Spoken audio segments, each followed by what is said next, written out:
जय श्री राम। रामचरितमानस का आज चौथा दिन है और हम स्टार्ट करते हैं रामचरितमानस को। जय श्री राम। आखर अर्थ अलंकृत नाना, छंद प्रबंध अनेक विधाना, भाव भेद रस भेद अपारा, कवित दोष गुण विविध प्रकारा। नाना प्रकार के अक्षर, अर्थ और अलंकार, अनेक प्रकार की छंदन रचना, भावों और रसों के अपार भेद और कविता के भांति भांति के गुण दोष होते हैं। कवित विवेक एक नहीं मोरे, सत्य कहूँ लिखी कागद कोरे। इनमें से काव्य संबंधित एक भी बात का ज्ञान मुझमें नहीं है, यह मैं कोरे कागज पर लिखकर सत्य सत्य कहता हूँ। दोहा। बनिति मोरी सब गुण रहित, विश्व विविध गुण एक। सो विचारी सुनहि सुमति, जिनके विमल विवेक। मेरी रचना सब गुणों से रहित है, इसमें बस जगत प्रसिद्ध एक गुण है, उसे विचार कर अच्छी बुद्धि वाले पुरुष जिनके निर्मल ज्ञान है इसको सुनेंगे। एहि महा रघुपति नाम उदारा, अति पावन पुराण श्रुति सारा। मंगल भवन अमंगल हारी, उमा सहित जेहि जपत बुरारी। इसमें श्री रघुनाथ जी का उदार नाम है जो अत्यंत पवित्र है, वेद पुराणों का सार है, कल्याण का भवन है और अमंगलों को हरने वाला है, जिसे पर्वत जी सहित भगवान शिव जी सदा जपा करते हैं। बनीति विभित्र सुकवि कृत जो, राम नाम बिनु सोह न सो। विभु बदनी सब भांति सवारी, सोहना बसन बिना बर नारी। जो अच्छे कवि के द्वारा रची हुई बड़ी अनूठी कविता है, वह भी राम नाम के बिना शोभा नहीं पाती। जैसे चंद्रमा के समान मुखमाली सुंदर स्त्री सब प्रकार से सुरक्षित होने पर भी वस्त्र के बिना शोभा नहीं देती। सब गुण रहित कुकविकृत बानी, राम नाम जस अंकित जानी। सादर कहीं सुनहि बुध ताही, मधुकर सरस ग्रंथ गुण ग्राही। इसके विपरीत कवि की रची हुई सब गुणों से रहित कविता को भी राम नाम के नाम से यश अंकित जानकर बुद्धिमान लोग आदरपूर्वक कहते और सुनते हैं, क्योंकि संतजन भोरों की भांति गुणों की ही ग्रहण करने वाले होते हैं। जद भी कवित एकहु नाही, राम प्रताप प्रगटे ही माही। सोही भरोस मोरे मन आवा, कहीं न सुसंग बड़प्पन उपावा। यद्यपि मेरी इस रचना में कविता का एक भी रस नहीं है, तथापि इसमें श्री राम जी का प्रताप प्रकट है।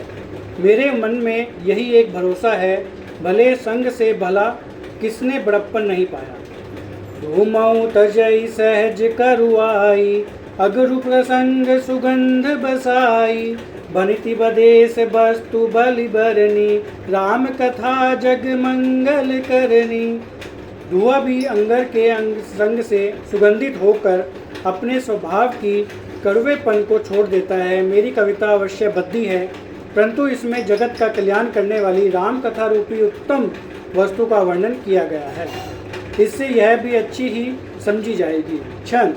मंगल करनि कमिल मरहनी, तुलसी कथा रघुनाथ की।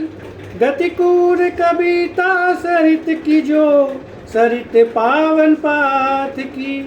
प्रभु सुजस संगति भनिति बलि, होहि सुजन मन भावनी।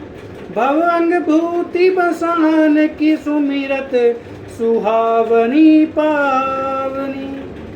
तुलसीदास जी कहते हैं, श्री रघुनाथ जी की कथा कल्याण करने वाली और कलयुग के पापों को हरने वाली है। मेरी इस बद्धी कविता रूपी नदी की चाल पवित्र जल वाली नदी गंगा जी की चाल की भांति टेढ़ी है, प्रभु श्री रघुनाथ जी के सुंदर यश के संग से यह कविता सुंदर तथा सज्जनों के मन को भाने वाली हो जाएगी। शिमशान की यह पवित्र राख भी श्री महादेव जी के अंग के संग से सुहावनी लगती है और स्मरण करते ही पवित्र करने वाली होती है। दोहा। ये लागे ही अति सब ही मम, बनिति राम जस संग।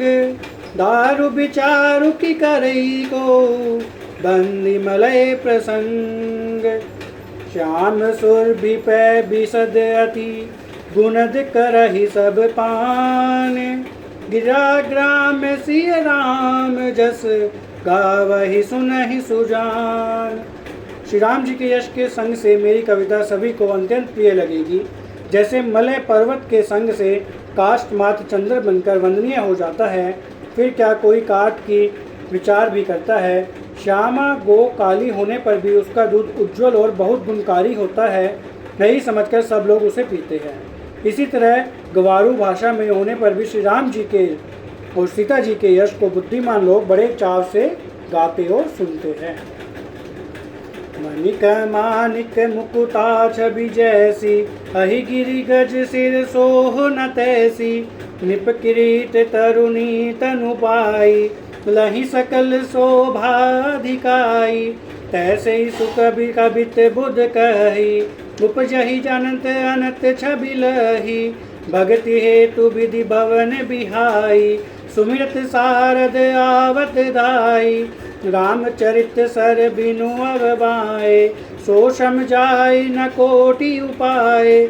कवि को विद असै हृदय विचारी, गावै हरि जस कलिमल हारी।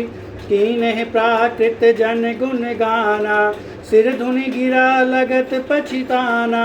हृदय सिंधु मति सीप समाना, स्वाति शारदा कहीं सुजाना। मानी मानिक और मोती की जैसी सुंदर छवि है, वह सांप पर्वत और हाथी के मस्तक पर वैसे ही शोभा नहीं पाती। राजा के मुकुट और नवयुवती स्त्री के शरीर को पाकर ही ये सब अधिक शोभा को प्राप्त होते हैं। इसी तरह बुद्धिमान लोग कहते हैं कि सुकवि की कविता भी उत्पन्न और कही होती है और शोभा अन्यत्र कहीं पाई जाती है। अर्थात कवि के वाणी से उत्पन्न हुई कविता वहाँ शोभा पाती है जहाँ उसका विचार प्रचार और उसमें कथित आदर्श ग्रहण करने का और अनुसरण होता है। कवि के स्मरण करते ही उसकी भक्ति के कारण सरस्वती जी के ब्रह्मलोक को छोड़कर दौड़ती आती है। सरस्वती जी की दौड़ी आने की यह थकावट रामचरित रूप में सरोवर में उन्हें नलाए बिना दूसरे करोड़ों उपायों से भी दूर नहीं करती। कवि और पंडित अपने हृदय में ऐसा विचार करके कलयुग के पापों को हरने वाले श्री हरि के यश का भी ज्ञान करते हैं। संसारी मनुष्यों को गुणगान करने से सरस्वती जी का धुन कर पछताने लगती है कि मैं क्यों इसके बुलाने पर आई। बुद्धिमान लोग हृदय को समुद्र, बुद्धि को सीप और सरस्वती जी को स्वाति नक्षत्र के समान कहते हैं। जो बर शई बर बारी विचारू, होई कबित मुकुता मनि चारू। इसमें यदि श्रेष्ठ विचार रूपी जल बरसता है तो मुक्तामणि के समान सुंदर कविता होगी। दोहा। जुगति बेधि पुनि पोहि, अहि रामचरित बर बराग। पहिरहि सज्जन विमल उरु, शोभाति अनुराग।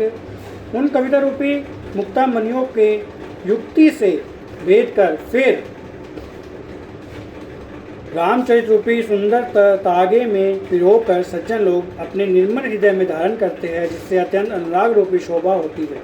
वे अत्यंत प्रेम को प्राप्त होते हैं।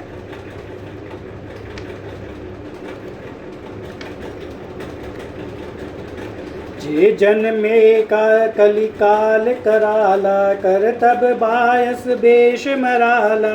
चलत कुपंथ बेद मग छांडे, कपट कलेवर कलिमल भांडे। बंचक भगत कहाई राम के, किंकर कचन को काम के। तिन मह प्रथम रेख जग मोरी, धींग धर्म ध्वज जंकक खोरी। जोर अपने अवगुण सब कहूँ, बाढ़ई कथा पार नहीं लहूँ। ताते मैं अति अल्प बखाने, थोरे महू जानहि सयाने। समुझ विधि विधि बिनती मोरी, को न कथा सुनि देहि खोरी। तेहु पर करही जे असंका, मोहिते अधिक तेजड़ मति रंका। कभी न हो नहीं चतुर कहावौ, मति अनुरूप राम गुण गावौ। कहम रघुपति के चरित अपारा, कहम मति मोरी निरत संसारा। जो ही मारुत गिरी मेरु उड़ाही, कहु फूल के ही लेखे माही। समुझत अमित राम प्रभुताई, करत कथा अन अति अदराई।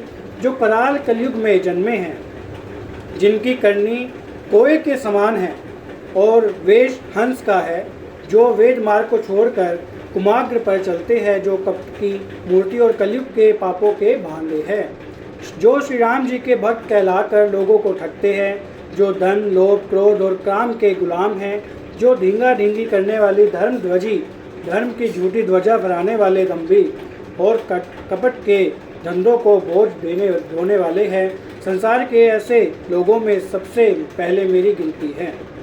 यदि मैं अपने सब अवगुणों को कहने लगूं तो कथा बहुत बड़ी जाएगी और मैं पार नहीं पाऊंगा। इससे मैंने बहुत कम अवगुणों का वर्णन किया है, बुद्धिमान लोग थोड़े ही में समझ लेंगे। मेरी अनेकों प्रकार की विनती को समझकर कोई भी इस कथा को सुनकर दोष नहीं देगा। इतने पर भी जो शंका करेगा वे तो मुझसे भी अधिक मूर्ख और बुद्धि के कंगाल है। मैं ना तो कवि हूँ ना चतुर कहलाता हूँ, अपनी बुद्धि के अनुसार श्री राम जी के गुण गाता हूँ। कहा तो श्री रघुनाथ जी के अपार चरित, कहा संसार में आसक्त थे मेरी बुद्धि। जिस हवा से सुमेरु जैसे पहाड़ उड़ जाते हैं, कहिए तो उसके सामने रूई किस गिनती में है। श्री राम जी की असीम प्रभुता को समझकर तथा रचने में मेरा मन बहुत हिचकता है। दोहा। सारद शेष महेश विधि, आगम निगम पुराण। नेति नेति कही जासु गुण, करहि निरंतर गान। सरस्वती जी, शेष जी, शिव जी, ब्रह्मा जी, शास्त्र, वेद और पुराण ये सब नेति नेति कहकर पार नहीं पाकर ऐसा नहीं कहते हुए सदा जिनका गुणगान किया करते हैं। अब अगला। सब जानत प्रभु प्रभु तव सोई, तदपि कहे बिनु रहा न कोई। कहा वेद अस कारण राखा, भजन प्रभाव भांति बहुभाषा। यद्यपि प्रभु श्री राम जी की प्रभुता को सब ऐसी अकथनीय ही जानते हैं, तथापि कहे बिना कोई नहीं रहा। इसमें वेद ने ऐसा कारण बताया है कि भजन का प्रभाव बहुत तरह से कहा गया है, अर्थात भगवान की महिमा का पूरा वर्णन तो कोई कर नहीं सकता, परंतु जिसने जितना बन पड़े उतना भगवान का गुणगान करना चाहिए, क्योंकि भगवान के गुणगान रूपी भजन का भाव बहुत ही अनोखा है। उसका नाना प्रकार से शास्त्रों में वर्णन है। थोड़ा सा ही भगवान का भजन मनुष्य को सहज ही भवसागर से तार देता है। आज का समय समाप्त होता है। हम कल से मिलेंगे फिर श्री रामचरितमानस में श्री राम जी की प्रभुता के बारे में बताएंगे। जय श्री राम।